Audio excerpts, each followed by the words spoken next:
It was a tale of two seasons for Pittsburgh.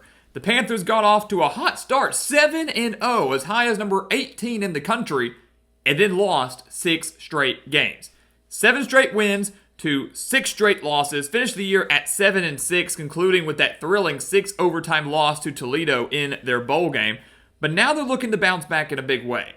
Now they're looking to be a little bit more consistent. They've got a veteran team. They've got a somewhat favorable schedule, especially early on. And the Panthers could be a sleeper team in the ACC heading into 2025. You look at what happened last year. They were 7-0 and only were ranked 18th in the country. Some would say that's low for them. But the Panthers did get a favorable schedule. They didn't really play anybody that great early on in the season. Their best wins in that 7-game winning streak were Cincinnati, who they only beat by 1, West Virginia, who they had to come back to beat in the final minutes to beat by 4, North Carolina by 10, and then they destroyed Syracuse by 28, a game where the Panthers forced 5 interceptions, 3 of them returned for a touchdown. So, they really weren't playing the best competition early on. Then the schedule got a little bit tougher towards the end. They got killed by SMU in that ranked versus ranked showdown in Dallas. They lost by 5 to Virginia. They lost by 4 to Clemson, and it just slowly unraveled after that.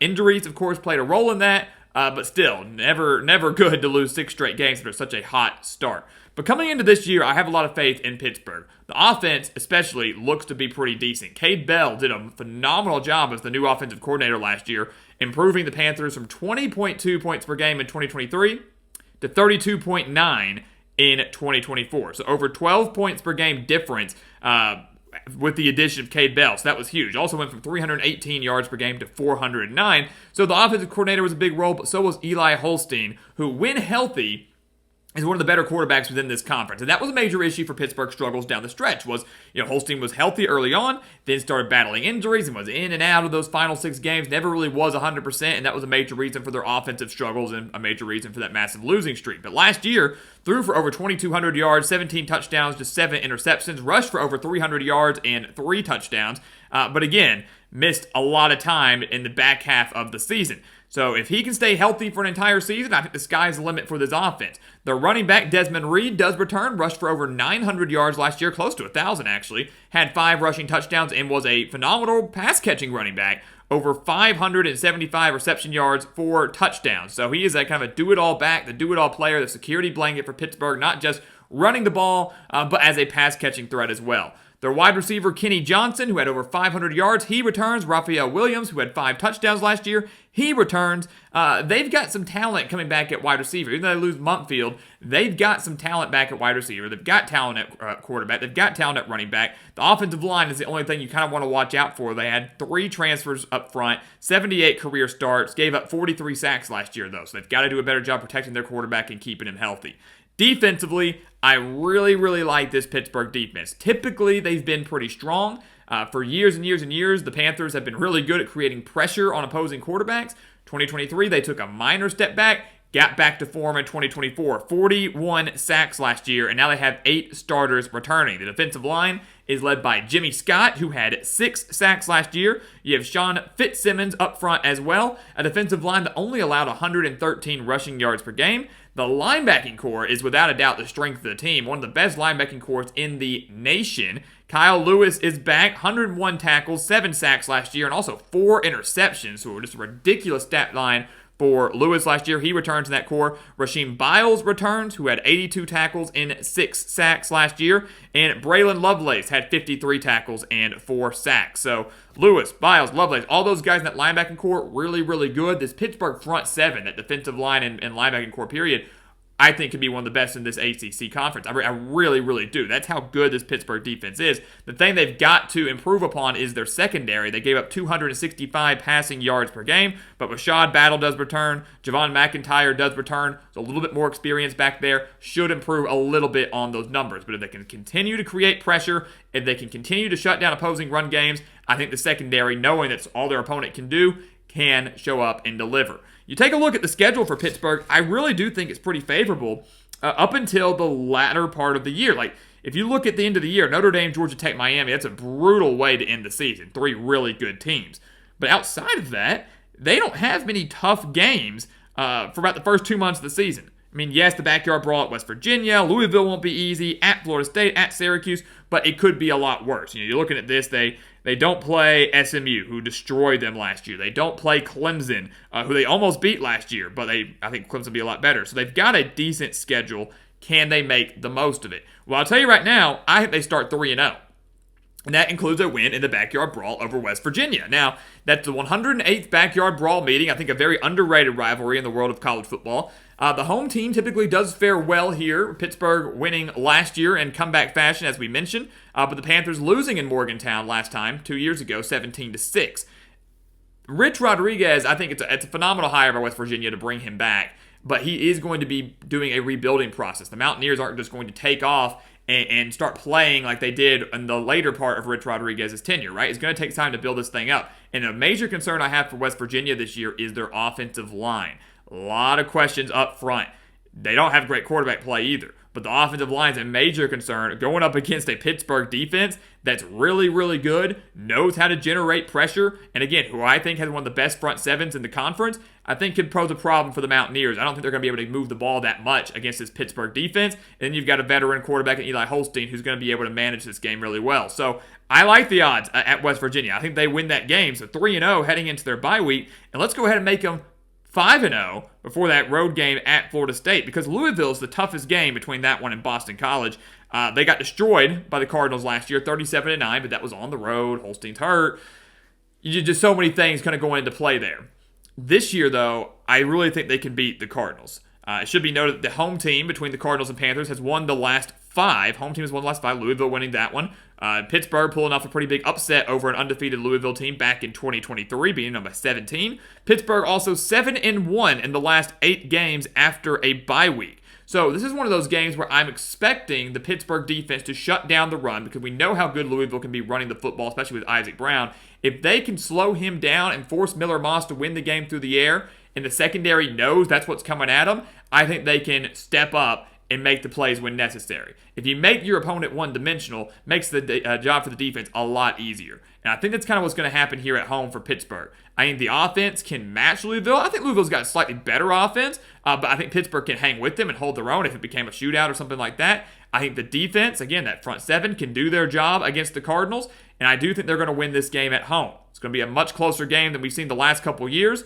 They're going to win this game. They're going to cruise past Boston College. Yes, they lost to them by 11 points last year. Pittsburgh mustering just 23 rushing yards on 26 carries. Absolutely abysmal. But I have questions about Boston College's offense, just like we've pretty much had for like the last 15 years. Eagles never really take off and, live up to the expectations, really have an electric offense. So don't have much faith in that. The secondary is good for Boston College, but their front seven has some questions as well. To me, I think this Pittsburgh's the better team on all aspects of this game, plus home field advantage, 5-0. So look at that. We're kind of seeing a similar start to what happened last year. Pittsburgh 7-0, faltered down the stretch. Now they're 5-0. Will they falter down the stretch here? Maybe, but not exactly. They're going to lose to Florida State. I think they're going to lose to Florida State. This arguably is the toughest road environment they'll face. Now, Morgantown for the backyard brawl will be tough. No doubt about that. But an improved Florida State team that, in theory, is going to have a lot of fans there in Tallahassee, that's not an easy place to play, especially with Florida State, again, playing a lot better than they did last year. 2-10, and I expect them to be much improved now with a veteran quarterback in Thomas Castellanos, who has starting experience with the ACC, transferring in from Boston College. The defense should be significantly better. The trenches should be significantly better. And I'm curious to see how this works out for Pittsburgh going up against a mobile quarterback in Castellanos. We talked about how great they are at creating pressure on opposing quarterbacks, but that's a lot of time because that's a pocket passer. Castellanos, as we've seen time and time again, knows how to extend plays with his legs, knows how to make plays and create magic with his legs.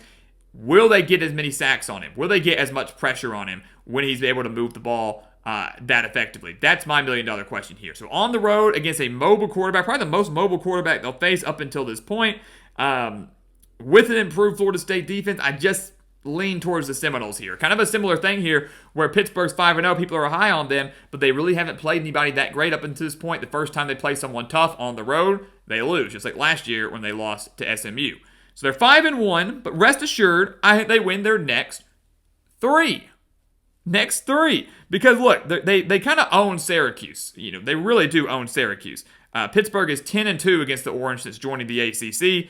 Syracuse loses, as we know, tons of talent from last year, and last year's great team just had a really bad offensive day. We mentioned that 5 interceptions, 3 of them returned for pick sixes by Pittsburgh. The Panthers win 41-13. They are 7-2, Pittsburgh is, in their last 9 games at Syracuse. So they're not fazed by the Carrier Dome. I think Syracuse is still very competitive, but without Kyle McCord, without that electric offense, with some questions on defense, which they had last year too, just don't see him being able to pull off the win over this Panthers squad. So 6-1. NC State, probably the toughest game out of that 3-game stretch we just mentioned, and they get them at home. They get the Wolfpack at home. I'm excited. I'm excited for this NC State squad, but they still have a young quarterback in C.J. Bailey. Can Pittsburgh's defense rattle him? Will they rattle him at home? Will the offense be able to exploit a NC State defense that brings in a lot of transfers, but how quickly will those transfers gel? And NC State's defense was pretty bad last year, so they still have a lot to improve upon. Again, I think this is another game where I feel like Pittsburgh owns the edge in every aspect of this game, including home field advantage, so they get the win there, and I do think they're going to cruise past Stanford, who is the worst team in the ACC. So they are 8-1, guys, heading into the final 3 weeks of the season, because they get a bye week before Notre Dame. People are probably talking about Pittsburgh as a potential playoff team because they only have 1 loss. ACC title contender, only 1 loss. I mean, things are looking really, really good for them. Again, because of how favorable this schedule is. But like last year, it picks up at the end. It picks up at the end of the year. And I'm going to tell you, I think Pittsburgh does end the year on a 3-game losing streak. And that's so frustrating if you're a Pittsburgh fan because you have these dreams, you have these aspirations, and 2 of the final 3 games are at home for you too. So maybe you can pull off an upset there. I just don't see it. Notre Dame is too good of a football team. They are electric and elite at every position. I have a lot of faith in C.J. Carr. They've got a Heisman contender in Jeremiah Love. The offensive line is strong. The defense is strong. Marcus Freeman is a better coach, in my opinion, than Pat Narduzzi. I think we can mostly agree with that. Even though they get this game at home, they're going to lose to Notre Dame. Notre Dame has won the last 2 meetings against Pittsburgh back in 2020 and 2023. Won the last 2 by a combined score of 103-10. 103-10. Don't think it's going to be a massive blowout this time, but Notre Dame wins by double digits. You go on the road to Georgia Tech, who I'm very high on. This will be a true test for this Pittsburgh defense because Georgia Tech runs the ball extremely well. And not just with their running back Jamal Haynes, but with their quarterback Haynes King. If he can stay healthy, this Georgia Tech team is a true playoff dark horse. I firmly believe that. Now on the road for them, senior day for the Yellow Jackets, an improving defense that has 7 starters back. I like Georgia Tech's odds here quite a bit. Pittsburgh drops that game. The Miami game is one where maybe you could see them pulling an upset, just like they did back in 2017 when they shocked the nation beating Miami.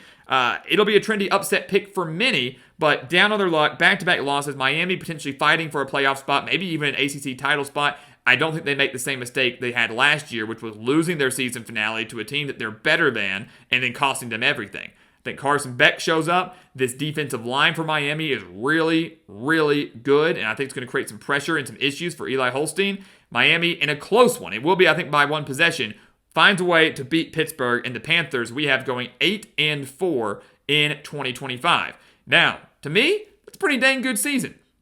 That's a dang good season for Pittsburgh. Some would say it's disappointing, but this team went 7-5 in the regular season last year, so we actually have them doing better than they did last year. We don't have them going through such an emotional roller coaster as they did last year. I mean, the finish is bad. 3 losses in their final 3 games. But again, those are 3 really brutal games. Every single one of those teams could be ranked and could be ranked within the top 15. I firmly believe that. So Pittsburgh has, if they want a good season, they need to take advantage of the weaker schedule. They really have a favorable schedule for about the first 8-9 weeks of the season. I really could see them starting 8-1 like we have them, 7-2 at worst. Maybe they find a way to pull off an upset or 2, get to 9 wins. Think 9-3, probably the ceiling for the Panthers, but regardless, a bit of a bounce back year. If they can stay healthy, this team will compete in the majority of the games that they're in. They will have their winning season. They will go to a solid bowl berth, and Pat Narduzzi continuing to be very consistent and effective with the Panthers.